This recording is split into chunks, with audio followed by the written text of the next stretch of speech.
Welcome to the STARS program, seniors taking active roles in society. And now, here's your host, ANITA FINLEY.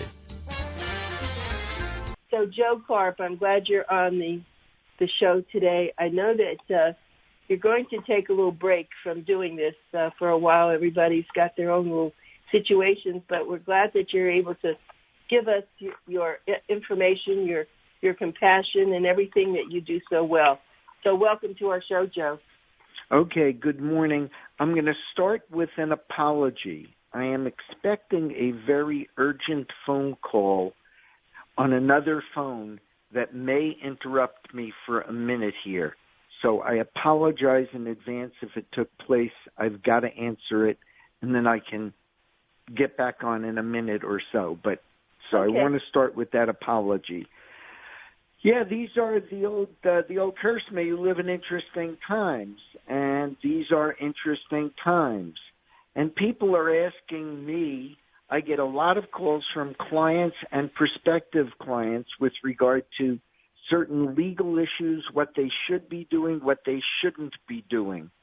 And I'm going to tell people to go to my website because we're updating it constantly.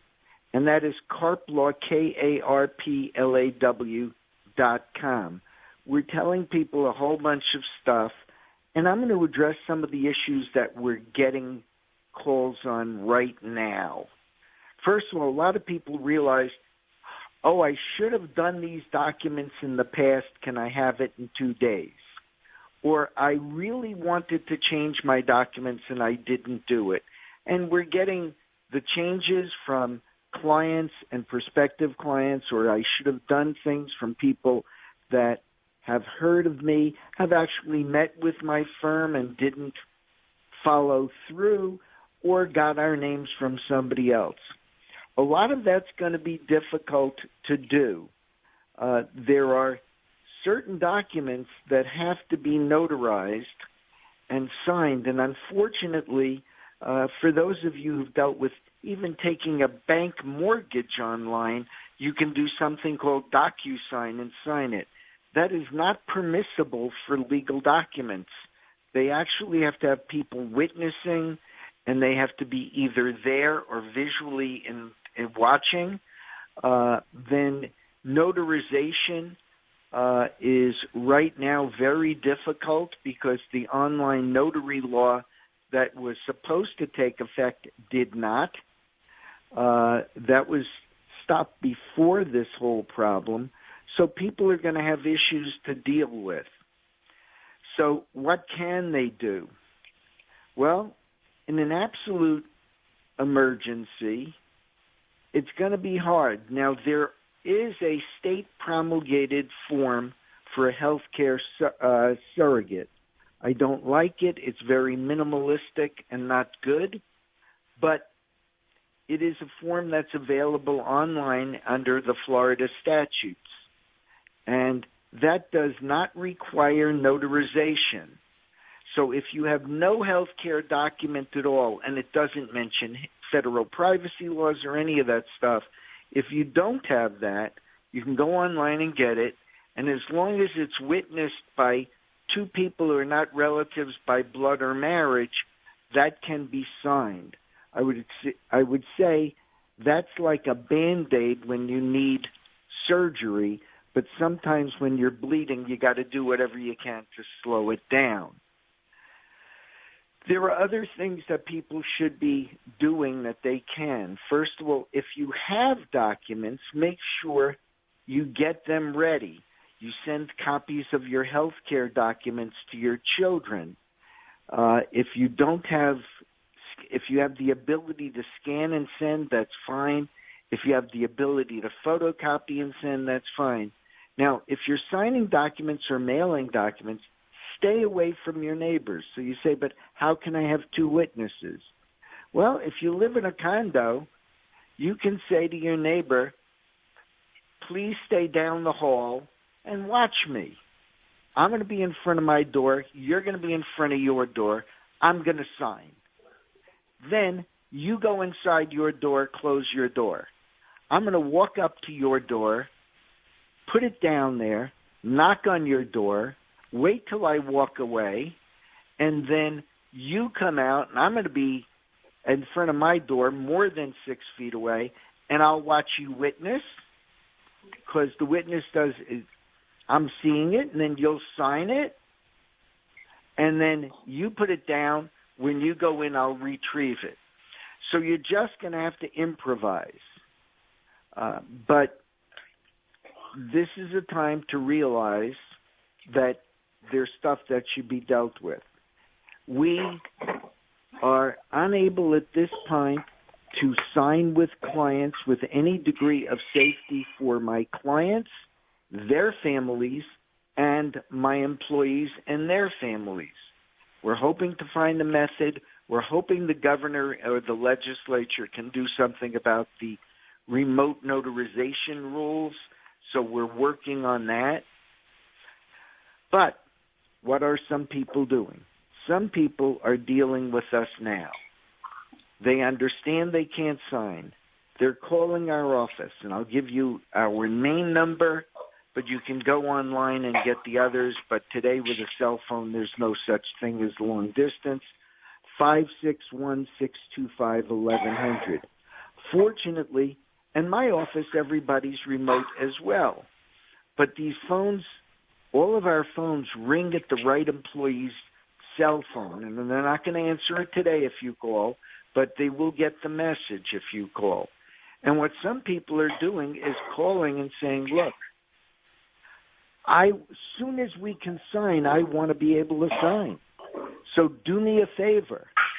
I want to hire you now. I want to go over everything. And we are doing virtual consultations. We're doing them primarily over the phone, and some we're doing on Zoom or FaceTime. And we talk to the clients, and we go over everything, and we know what they want, and they hire us to do it, and they know the fee. And we start by getting that in the loop so that our paralegals are preparing new documents for signatures by the clients when we can meet.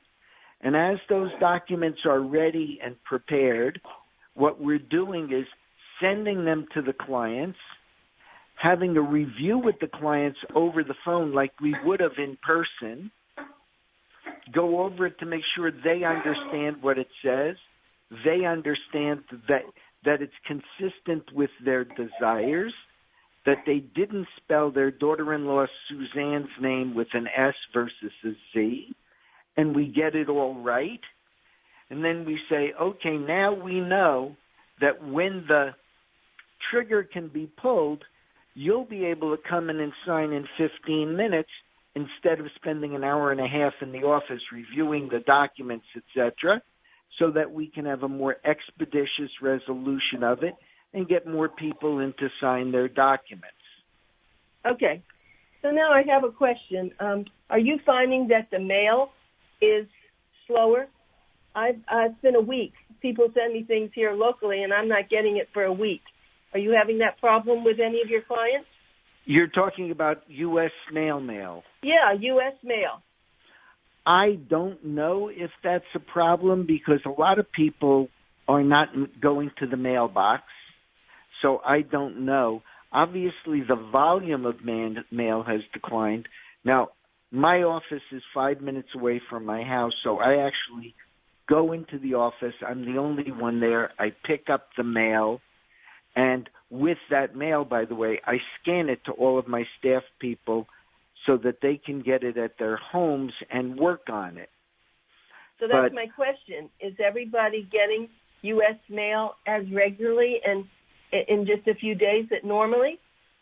I appear to be. Okay. I don't know for sure because the volume is diminished dramatically. Yeah, that's true. But then I have other questions. I know you've been talking about some of this, but I was glad to have you on the show this morning because we know that so many people in nursing homes now are helpless, and unless they have masks and everything, they're putting them on, of course, the patients and all. And I don't know what the situation is down here. We hear that it's not so good in some other places. What are you hearing here?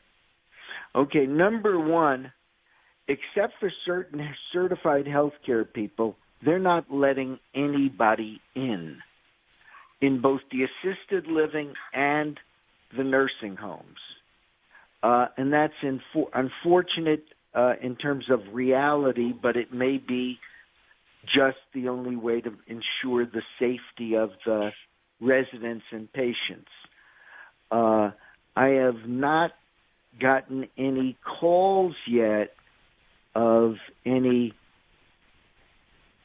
COVID-19 issues with any of my clients.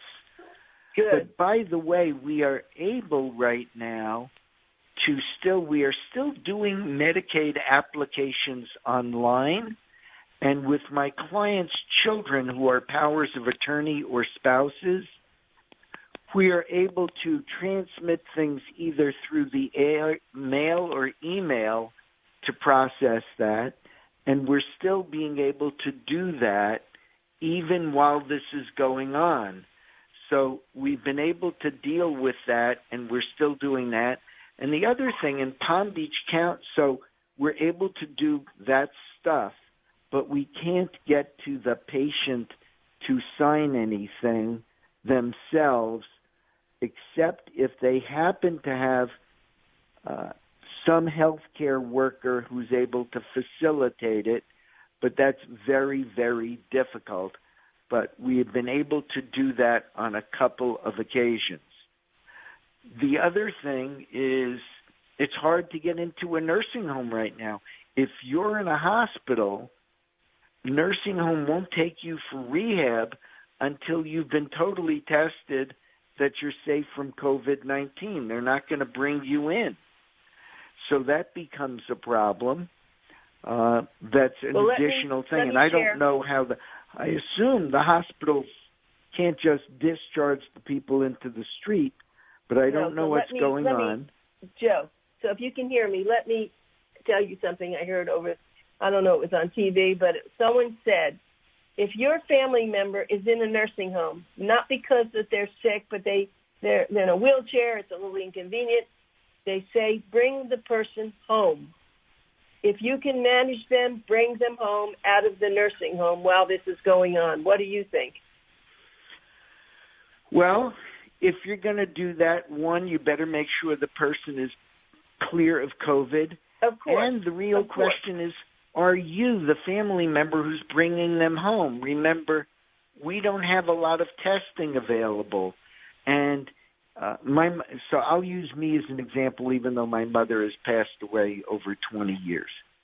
If my mother is in a nursing home and somehow I would normally have the ability to care for her, and I went to Publix a week ago, and my wife went to Publix 10 days ago, and somebody else who was in the house for some reason a week ago, do I know that I am COVID clean and my wife is COVID clean?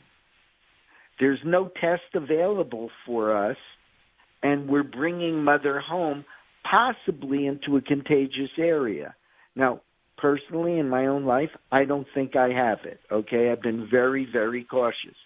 My wife hasn't been outside except to go into the backyard to feed the birds because the birds bring her great pleasure.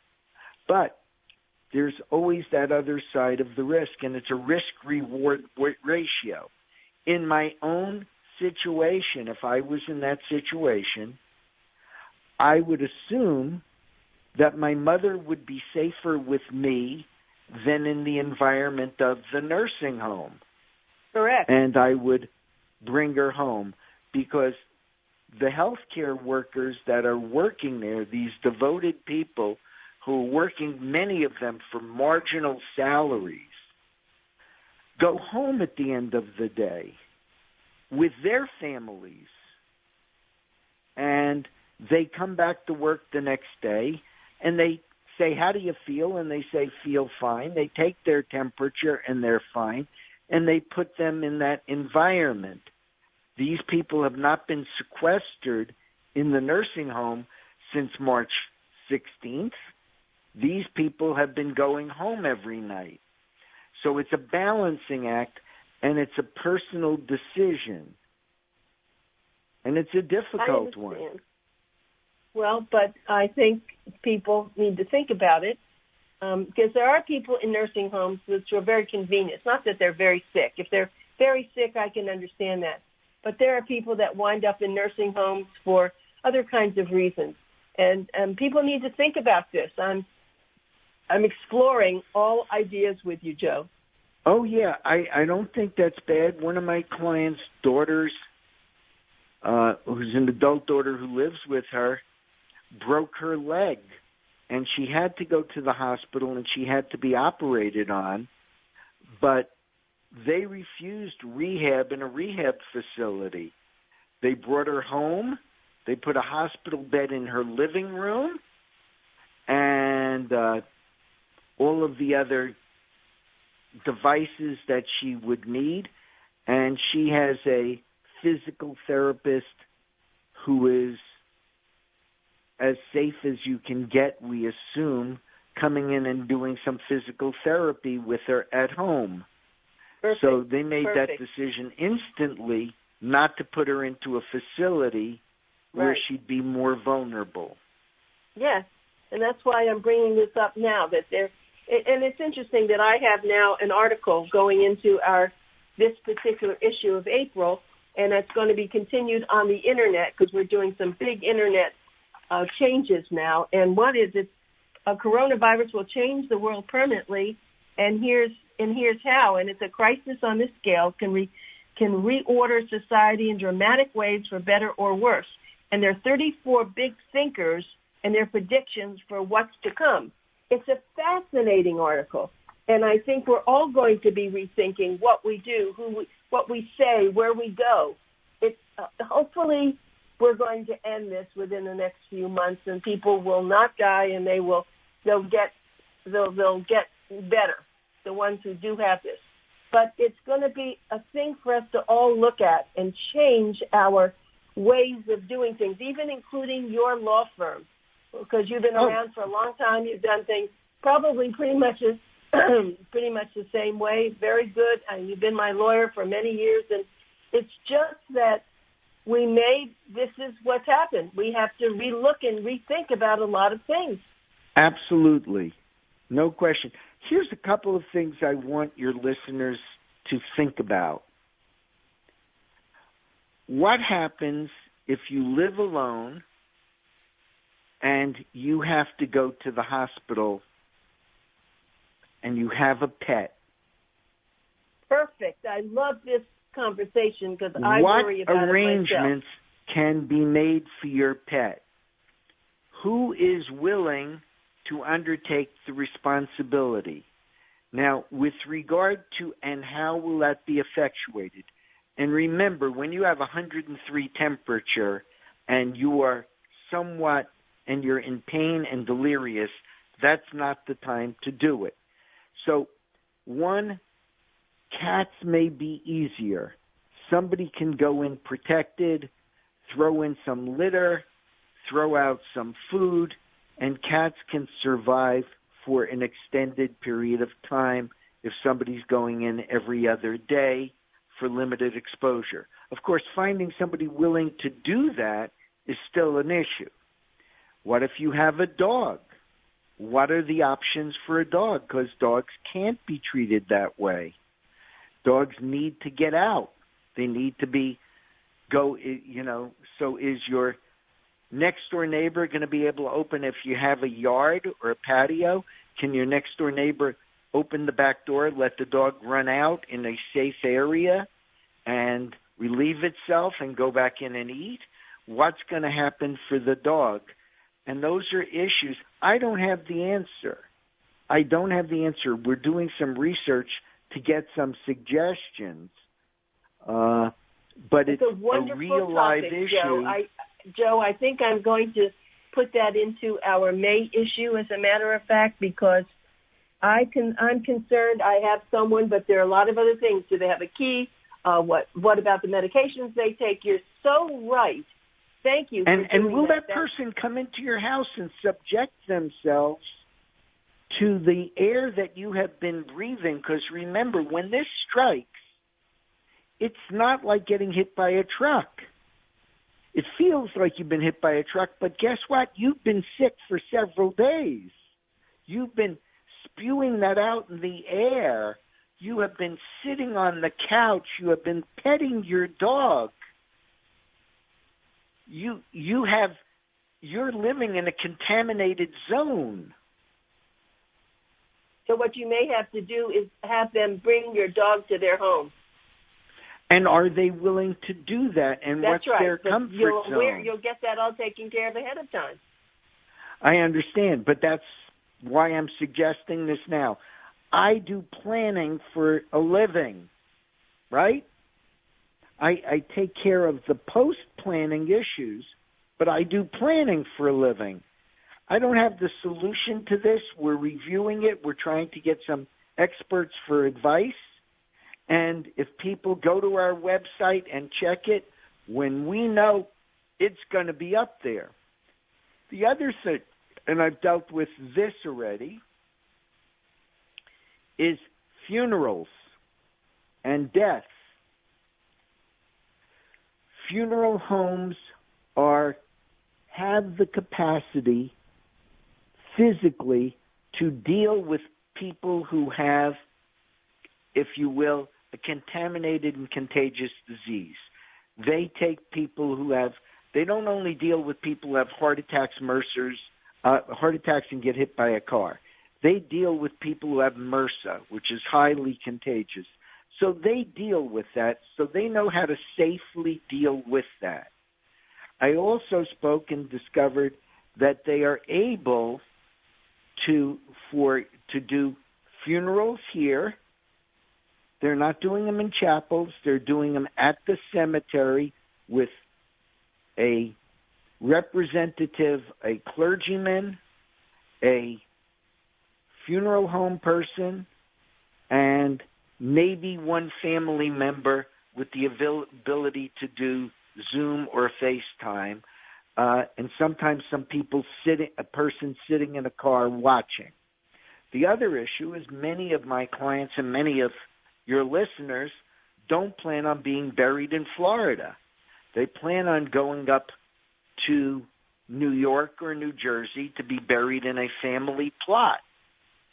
Apparently, they are still able to safely transport decedents in secure traveling caskets, that they've been protected, and they are able to do that. But these are answers that you should have in advance. These are answers your family members should know. They should be discussing it. And normally we would only be talking to people about this when we knew they were end stage and we knew they were sick or they had some sort of real health crisis. Today, we're all one step away from a health crisis. There's a lot of formerly healthy 42-year-olds who are now being buried. So everybody's got to think about it, and everybody's got to be upfront about these discussions. They should have it amongst themselves and their family members and discuss what they want to do. You've also got to discuss if right now, suppose you have, I have clients and family members with congestive heart failure that end up in the hospital twice a year.